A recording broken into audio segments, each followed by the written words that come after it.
शेती आणि मातीच्या प्रश्नांना न्याय मिळवून देण्यासाठी गणेश निंबाळकर यांचा शेतकरी संवाद मेळावा। शेती आणि मातीच्या प्रश्नांना घेऊन नेहमी आक्रमक भूमिका घेऊन शेतकऱ्यांना न्याय मिळवून देण्यासाठी प्रयत्नशील असणाऱ्या गणेश निंबाळकर या शेतकरी पुत्राला प्रहार संघटनेची उमेदवारी मिळाली असून येणाऱ्या विधानसभा निवडणुकीत त्यांना विजयी करून मतदानाचा आशीर्वाद द्यावा या निमित्ताने त्यांचा देवळा पूर्व भागात शेतकरी संवाद मेळावा सुरू असून आज गुरुवार दिनांक 17 ऑक्टोबर रोजी तालुक्यातील चिंचवे येथे शेतकरी वर्गाशी त्यांनी अनेक विषयांवर संवाद साधला। सविस्तर वृत्त।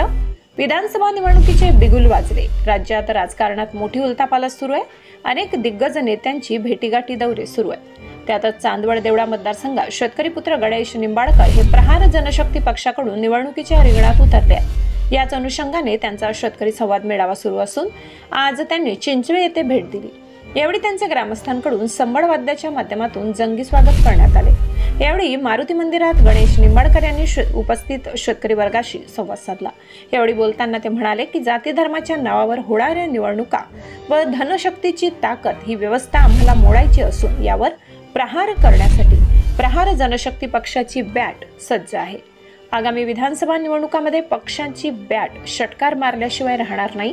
यासाठी आम्ही दिलेल्या शेतकऱ्यांची जाण असलेल्या उमेदवाराच्या पाठीशी खंबीरपणे उभे राहण्याची गरज आहे। चांदवड देवळा तालुक्याचे कृषी क्षेत्राशी संबंधित प्रश्न गंभीर आहेत। अधिकारी वर्ग खाजगी कंपन्या पूरक भूमिका घेतात, त्यांना आमचे पैसे मिळत असतील, परंतु प्रहार अशा अधिकाऱ्यांना धडा शिकवेल असा सज्जड दम दिला। फक्त आपली साथ हवी। या प्रसंगी देवळा तालुक्यातील चणकापूर उजव्या कालव्याद्वारे पाणी पूर्व भागातील उमराणे ते शेवटच्या झाडीपर्यंत नेऊ। पूर्व भागातील शेती पाणी प्रश्न सोडविण्याचा आमचा मानस असून यासाठी मला आपली साथ हवी आहे। मी जरी चांदवडचा रहिवासी असलो तरी कुठलाही प्रांत वाद न करता मला आपण आशीर्वाद द्यावे असेही त्यांनी बोलताना सांगितले। यावेळी चिंचवे गावातील प्रतिष्ठित नागरिक जिभाऊ भाऊराव पवार, रिंकू पवार, ग्रामपंचायतीचे उपसरपंच नानाजी मोरे, गणेश गांगुर्डे, शरद गोविंद पवार, प्रकाश पवार, किशोर पवार, गोकुळ पवार, महेंद्र पवार, सागर पवार, मंगेश पवार, सोनू जगताप, दिगंबर पवार, प्रवीण पवार, शरद वाघ, श्रावण पवार, शरद पवार, विकास देवरे, प्रहारचे हरसिंग भाऊ टोके सह अनेक शेतकरी व चिंचवे गावातील ग्रामस्थ यावेळी मोठ्या संख्येने उपस्थित होते। S9 TV न्यूज साठी शरद पवार, चिंचवे। हो नमस्कार, S9 न्यूज मध्ये तुमचं प्रथमतः स्वागत आहे। धन्यवाद। नमस्कार। आज या चिंचवे नगरीमध्ये एक आपण शेतकरी संवाद मेळाव्याचं जे आयोजन या ठिकाणी झालेलं आहे, नक्की या ठिकाणी शेतकऱ्यांशी आपण काय नक्की संवाद साधलेला आहे, काय सांगणार या संदर्भात? मी शेतकऱ्यांशी संवाद साधत असताना संवादात एक वाक्यता पहिल्या प्रश्न आहे। जी आंदोलनातली एक वाक्यता आहे तीच मतदानातली आपली एक वाक्यता आहे। एक वाक्यता कुठली? निर्यात बंदीमुळे नाफेडच्या एकंदरीत व्यवस्थेमुळे तुमच्या घरातले एका ट्रॅक्टरचे 60,000 रुपये तुटलेले 60,000 रुपये या व्यवस्थेच्या पटलावर यावेत, यासाठी हे मतदान वापरली गेली पाहिजे। बजेटमध्ये आमचं स्थान कुठं आहे ते स्थान शोधण्यासाठी आम्ही हे मतदान वापरणार आहोत। हे लोकांच्या मध्ये संवादाचं आमचं प्रमुख कारण आहे। पाण्याचे जे प्रश्न आहेत ते प्रश्न आमच्याशीच चर्चा करून सुटणार नाही, ते कधीतरी विधानसभेच्या पटलावर त्यांना विचारता आलं पाहिजे। गोदावरी खोऱ्याची सुरुवात होणारा प्रदेश आणि तापी खोऱ्याच्या मध्यावरनं असणारा हे दोन प्रदेश, या दोन्ही प्रदेशांचं खोऱ्यानं विचार करताय, पण हे तुटीचं जे आमचं तो प्रदेश तयार होतोय याच्यावर तुम्ही चर्चा त्या विधानसभेच्या पटलावर केली पाहिजे। लोकांना सांगून गुराळ घालण्यात मजा नाही। हे संवाद आम्ही लोकांच्या सोबत करतोय। हे संवाद करत असताना लोकांना ते पटवून सांगतोय की हे काम विधानसभेचं आहे। विधानसभेनं आपल्यासाठी हाराकिरी करण्यापेक्षा विधानसभेनं दादागिरी करून या शेतकरी, शेतमजूर, आदिवासी आणि वंचित असलेल्या सगळ्या लोकांना, दिव्यांग बांधवांना न्याय देण्यासाठी हे बजेट वापरायचं आहे। त्या बजेटची भाषा आमची पोरं करू लागलीत, आमची माणसं त्या बजेटवर बोलू लागली। हा खऱ्या अर्थानं विधानसभेच्या मतदानाचा विषय आहे, हा मतदानाचा मुद्दा आहे आणि मुद्द्यावरच आम्ही बोलतोय।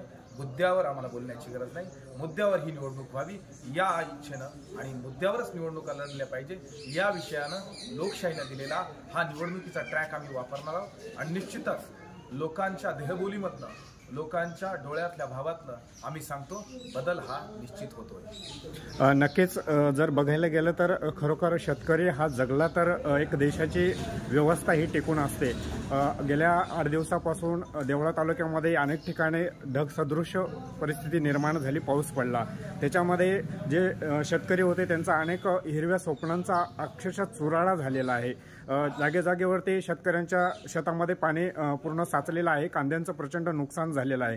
परंतु काही ठिकाणी आपण जर बघितलं तर काही ठिकाणी खासदारांचे दौरे चालू आहेत, आमदारांचे चालू आहेत, परंतु सध्या ज्या खरोखर नुकसानग्रस्त शेतकरी आहेत यांच्या बांधावर अजूनही कोणी पोहोचलेलं नाहीये. या संदर्भात काय सांगाल?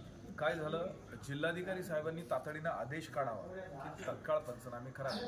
आता ते आदेश कसे निघालेत मला माहीत नाही, परंतु मला तिसगावातनं फोन आले का बुवा आमदार साहेबांनी सांगितल्यानंतर सुद्धा तलाठी म्हणतायत इथं नुकसान नाहीये, इथं अमकं नाहीये, सरसकट पंचनामे करावे ही शेतकऱ्यांची मागणी आहे. आमदार साहेब सांगतायत, खासदार भगरे साहेब त्या ठिकाणी गेले, सोमनाथ जाधवांचा मला फोन होता, तरी देखील तलाठी पंचनामे करत नसतील तर नेमका आदेश देणारे कोण हे सुद्धा तपासावे लागतील. आणि जर समजा आमदार खासदारांचं जर तो तलाठी ऐकत नसेल तर नेमका तलाट्याला सांगणारा कोण हे सुद्धा तपासण्याची ही वेळ आहे. निश्चितच फार प्रचंड प्रमाणात नुकसान आहे. पूर्ण असलेल्या प्रदेशामध्ये आपण फिरतो आहोत. एक विषमतेची परिस्थिती होती, मागच्या काळात पाणी नव्हता आणि आता खूप पाणी आहे. नेमकं शेतकऱ्याचं जगणं कठीण होतंय. त्या संदर्भात अभ्यासपूर्ण जिल्हाधिकारी साहेब वगैरे या मंडळींनी त्या ठिकाणी त्या पथकांना त्या पद्धतीचे आदेश देऊन ते पंचनामे तत्काळ केले पाहिजेत. आणि शेतकऱ्याला जी याची मिळकतीची रक्कम आहे, भरपाईची रक्कम आहे, तिच्यामध्ये सुद्धा त्या ठिकाणी तरी भरीव तरतूद केली पाहिजे. या संदर्भानं आम्ही खासदार साहेबांशी बोलणार आहोत आणि जिल्हाधिकारी साहेबांशी आम्ही संपर्क साधलाय. त्यांनी सांगितलंय की आम्ही तत्काळ तसे आदेश काढू. पण माझ्या मते जे त्या रुलिंग पदावरती आहे त्यांनी गांभीर्याने या गोष्टीकडे बघितलं पाहिजे. त्यांनी दौरेही केले पाहिजेत, बांधावर गेलंही पाहिजे. पण ज्या बांधावर आपण गेलोय त्याचा पंचनामा झाला की नाही झाला, त्या पंचनाम्यातून त्याला भरीव तरतूद मिळेल की नाही मिळेल याकडे सुद्धा बारकाईने लक्ष दिलं पाहिजे. नक्कीच जर येत्या विधानसभा आपल्या डोळ्यासमोर आहेत आणि अनेक पक्षांकडून अनेक पद्धतीने जाहीरनामे तयार झालेले आहेत. जसं आता काँग्रेस पक्षाचाही एक जाहीरनामा पुढे येतोय की 2,000 रुपये प्रति महिना महिलांना दिला जाईल आणि 4,000 रुपये एक बेरोजगार युवकांना मिळेल. अशा पद्धतीने प्रहारचाही काही जाहीरनामा आहे का? आमचा जाहीरनामा आमचाच आहे. काय कोणी जाहीरनामे करून आमचे पैसे देण्याचे नाटकं करू नये. 2,000, 1,500 शिर्डीवरूनही मला फोन होता. मागे उमराण्यात बोलताना मी सभेतही सांगितलं, तळेगावातूनही फोन होता. 1,500 तुमचे 4 लाखाचे कर्ज त्या खाती वळते होत आहे. 1,500 वळते झाले का ते 4 लाखाचा शेंडी सुद्धा कमी होत नाही. पण ते 4 लाख कुठून तयार झाले?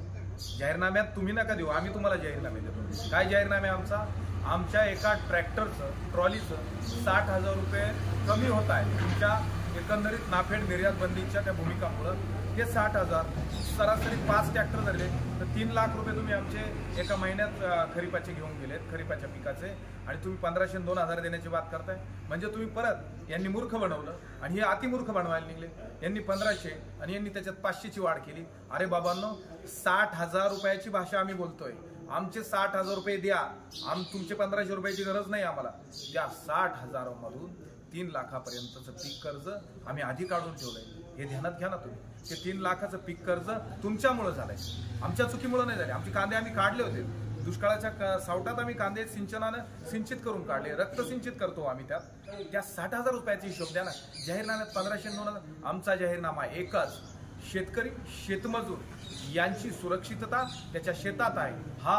ज्या वेळेस आसमानी सुलतानी संकट येतात त्यावेळेस तुम्ही आधार द्या. बाकीचे रिकामे फसफट जाहीरनामे देऊ नका. आम्ही तुम्हाला पैसे देऊ, आमचे भाव व्यवस्थित द्या. खूप खूप धन्यवाद. आपण S9शी या ठिकाणी सविस्तरपणे संवाद साधला. मनसे धन्यवाद. शरद पवार साहेब धन्यवाद. शरद पवार साहेब तुमचं सुद्धा. आपल्या चॅनलला नक्की सबस्क्राईब करा, बेल आयकॉन दाबायला विसरू नका.